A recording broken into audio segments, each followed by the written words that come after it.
Bonjour à tous chers viewers, c'est Scanner et aujourd'hui je vais aborder un sujet que très peu voire personne n'aborde sur One Piece, l'écriture complète du personnage de Luffy. Et comme vous l'avez vu au titre, je ne parlerai pas de la totalité de son personnage, mais seulement des deux facettes du personnage. J'espère que la vidéo vous plaira car c'est le retour des escanalyses. Bon visionnage. Les héros shonen qui sauvent les autres au péril de leur vie, ça ne manque pas. Et dans leurs amis et combattants pour devenir plus forts et sauver les plus faibles. C'est le héros basique que peut nous offrir un shonen.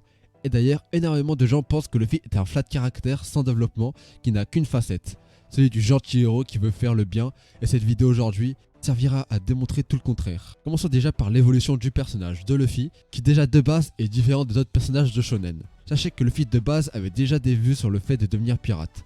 Ce qui lui a donné l'envie d'en devenir le roi, c'est Shanks, alors que le classique de tout shonen c'est de viser le sommet dès le début, ce qui n'était pas le cas de Luffy. Il a démarré son aventure avec une très grande maturité et une très grande intelligence. On a notamment pu le voir pour la première fois à l'arc où il découvre Zoro, à l'arc Syrup, et le plus flagrant à l'arc Alabasta, où malgré son expérience, il fait face à Vivi avec la réalité de la guerre. Il a directement bafoué l'idée utopique de Vivi, ce qu'aucun héros classique de shonen n'aurait fait jusque-là, puisqu'un héros basique lui aurait simplement soutenu cette idée utopique de sauver tout le monde, ce qui n'est pas le cas de Luffy, qui lui fait clairement comprendre la dualité de la vie. Il n'avance que pour réaliser son rêve et protéger ceux de ses Nakama. Et ce qui fera un détour majeur dans son développement est l'arc Sabaody, en plus de l'arc Marineford. Il perdra alors tout ce qu'il avait de plus cher au monde, se recroquevillant ainsi sur lui-même, abandonnant même son rêve de devenir le roi des pirates.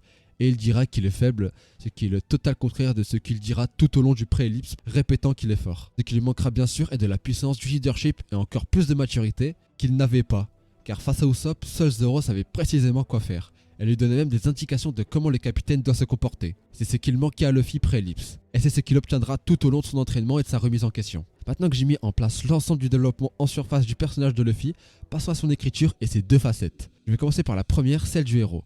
Car oui, Luffy, contrairement à beaucoup de héros, est celui par excellence car le héros des mangas, eux, n'ont pas l'ensemble des caractéristiques d'un héros en général, mais seulement quelques-unes. Mais sachez que ça ne fait pas de Luffy un personnage purement shonen neketsu, mais j'en parlerai dans la suite de la vidéo. D'abord, quelles sont les caractéristiques du héros? Depuis l'Antiquité, le héros est catégorisé par la gloire, la renommée, la force, la rage de vaincre, le courage, l'intelligence et la sagesse. Si vous pensez que Luffy ne respecte pas chacune de ces caractéristiques, alors c'est que la mémoire sélective a eu son effet.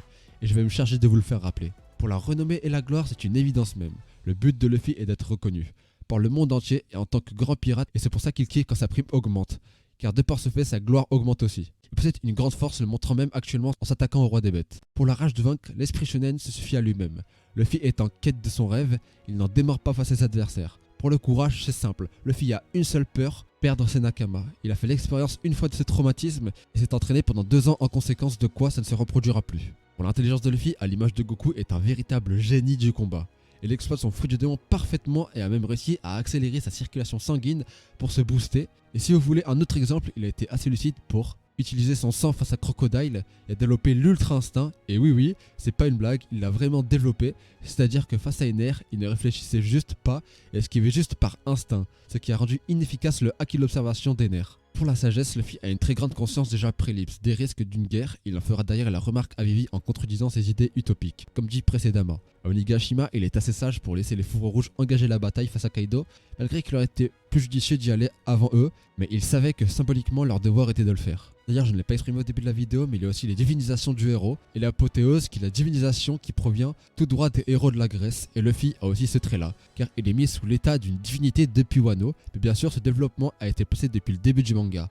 Il est cité et mis en valeur en tant que Myoho, qui est un gardien protecteur qui combat les démons dans le bouddhisme.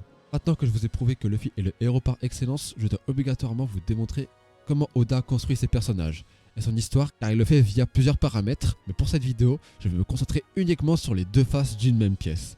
Et si vous ne comprenez pas là où je veux en venir, alors écoutez bien. Luffy est autant un héros par excellence qu'un anti-héros par excellence, car oui, il en est un. Mais pour ça, comme le héros, il faut le définir, car ce n'est pas juste un méchant. L'anti-héros, à proprement parler, est soit quelqu'un qui effectue des actes médiocres, ou alors qui n'est juste pas animé par le sentiment d'altruisme. L'une des conséquences des actes des anti-héros est de devenir un héros malgré lui, sans que le but derrière soit la gloire, ou même la justice.